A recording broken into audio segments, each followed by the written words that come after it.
पांचाल नरेश, प्रणाम स्वीकार करें।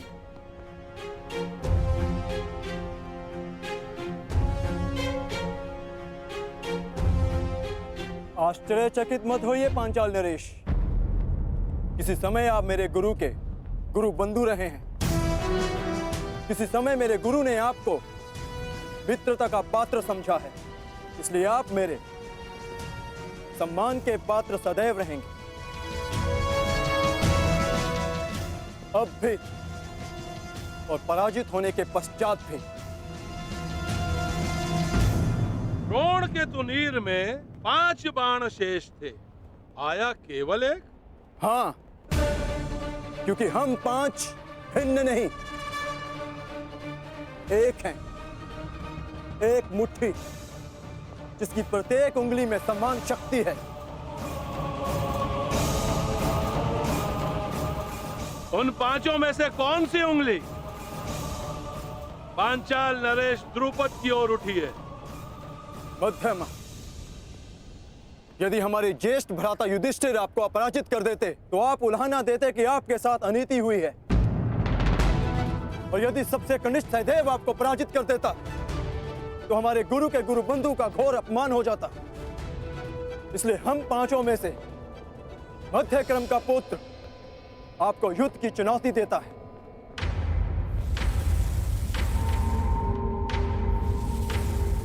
तर्क अद्भुत है बालक। नाम क्या है तुम्हारा? पांडुपुत्र द्रोण शिष्य अर्जुन। बहुत समय पश्चात ऐसा संस्कारी, सक्षम और विनम्र राजकुमार देखा है।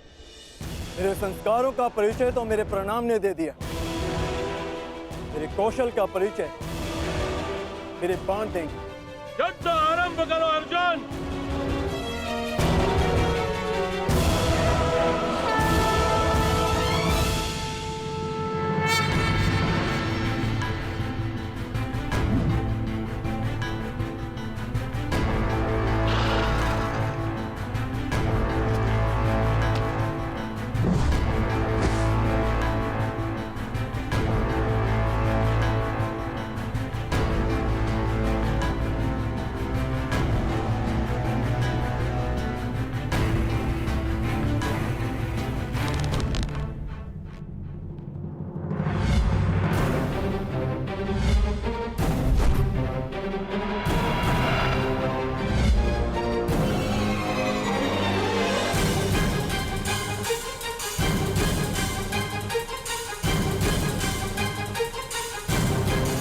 बस एक महाअस्त्र और इस बालक की ललकार के साथ साथ अंग की हराशा भी समाप्त।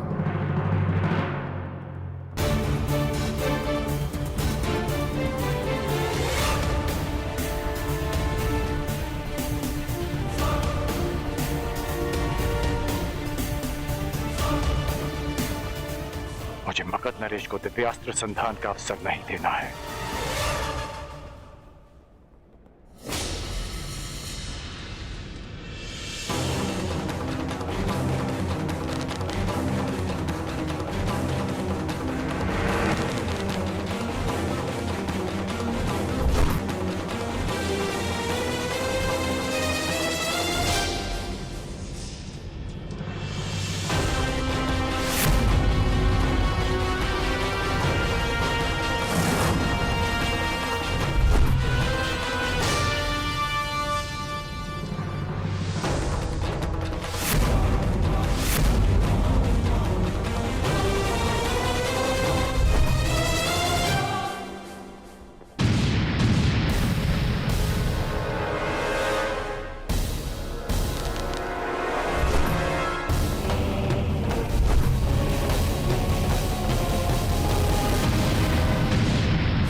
आज तक मैंने ऐसा धनुर्धारी नहीं देखा। निश्चित रूप से इसकी गति पवन को भी पराजित कर दे।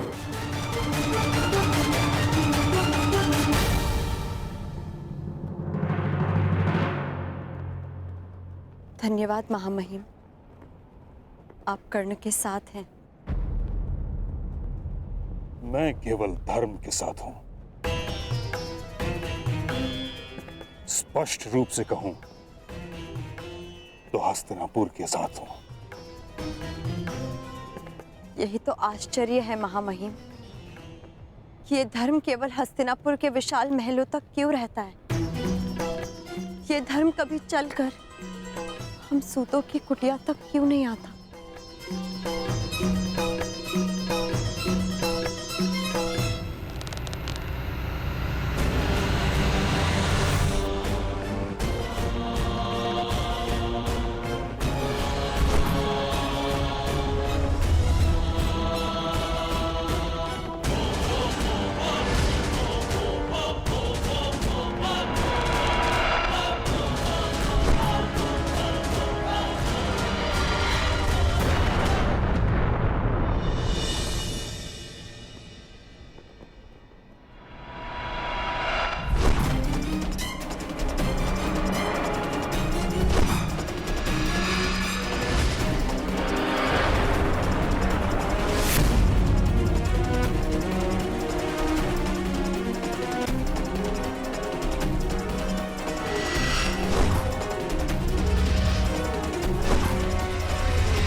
अद्भुत, अद्भुत वीर। जीवन में प्रथम बार ऐसा हुआ है कि कोई धनुर्धर पांचाल नरेश द्रुपद के हाथों से उसका धनुष गिरा सका। अब बार बार इस अनुभव के लिए तैयार रहें पांचाल नरेश।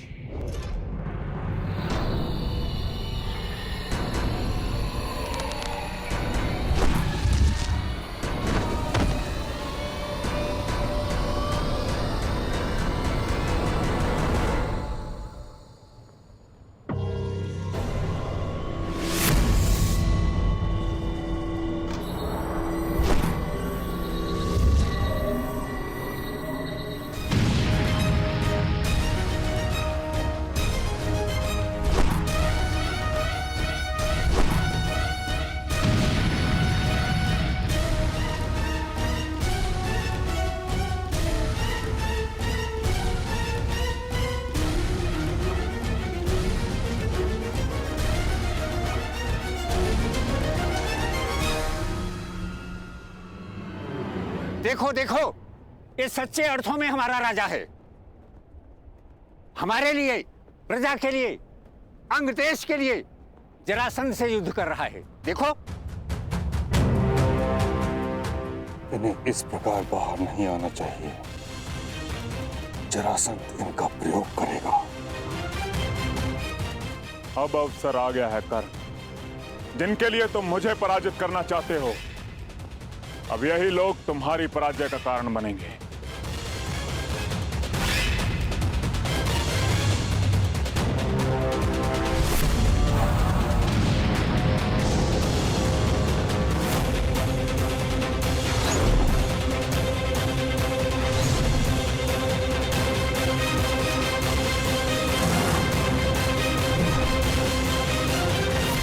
सहस्त्र बाणास्त्र।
असंभव। ये तो नागपाश, नागपाश है ये द्रुपद।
दक्षिणा स्वीकार करें गुरुदेव।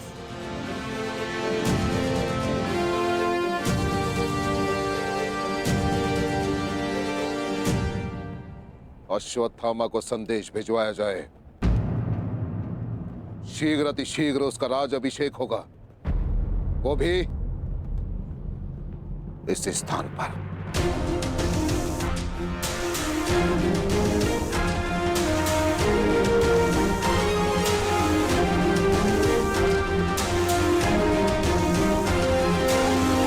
तूने जरासंध को नहीं, आज एक चींटी ने गज को ललकारा है। कर्ण, गजराज को। तो आज सिद्ध हो जाएगा कि यदि एक चींटी भी अन्याय के प्रतिकार पर उतर आए तो वो एक गज को भी पराजित कर सकती है। जरासंध आक्रामक हो रहा है, अवसर मिलते ही दिव्यास्त्र संधान करेगा।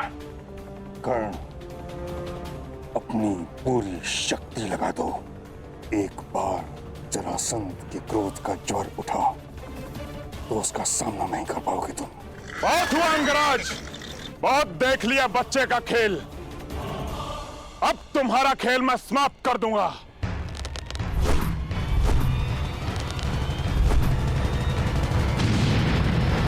अपनी प्रजा की रक्षा करने आए हो। देखो अंगवासियों, ये तुम्हारी रक्षा करने आया है। अरे जो अपने अनुज की रक्षा ना कर सका, वो तुम सहस्त्र अंगवासियों की रक्षा क्या करेगा? नहीं कर्ण, क्रोधित मत हो। क्रोध में आओगे तो एकाग्रता खो दोगे। क्रोध करने की भूल मत करना। नहीं महामहिम, कर्ण को उकसाने की भूल तो मगध नरेश कर रहे हैं। कर्ण की सबसे बड़ी शक्ति उसका क्रोध ही है।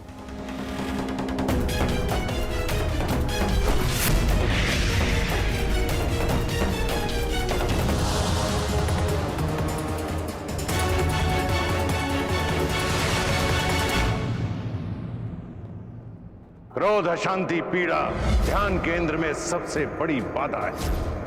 अपने क्रोध को, अपनी अशांति को, अपनी पीड़ा को शस्त्र बनाकर इसका उपयोग करो। कर्ण, उपयोग करो।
जरासंध को भूषाई किया तूने।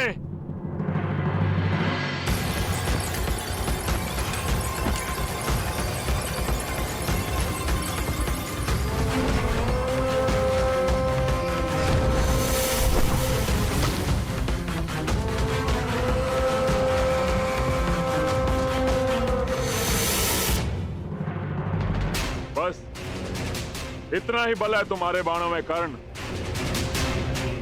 क्या तुम्हारे पास कोई ऐसा बाण नहीं है जो जरासंध का वक्ष भेद सके?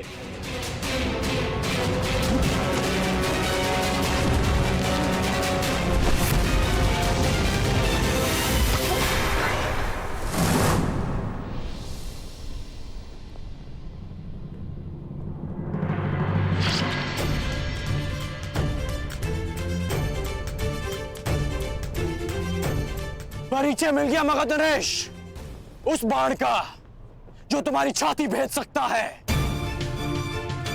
और उस धनुर्धारी का जो तुम्हें पराजित कर सकता है। जरासंध का रक्त बहाया तूने कर्ण।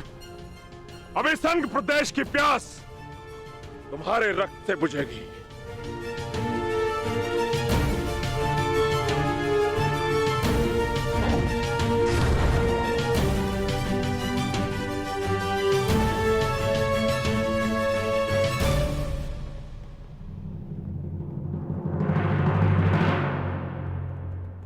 आपकी इच्छा आज अधूरी रह जाएगी मगध नरेश।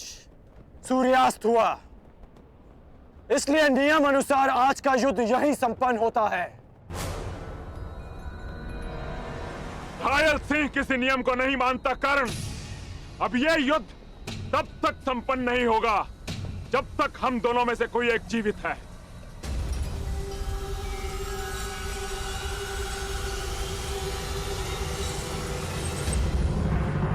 अब बाहुबल का परिचय दो कर्ण। इस युद्ध में विजय का अर्थ जीवन होगा और पराजय का अर्थ मृत्यु।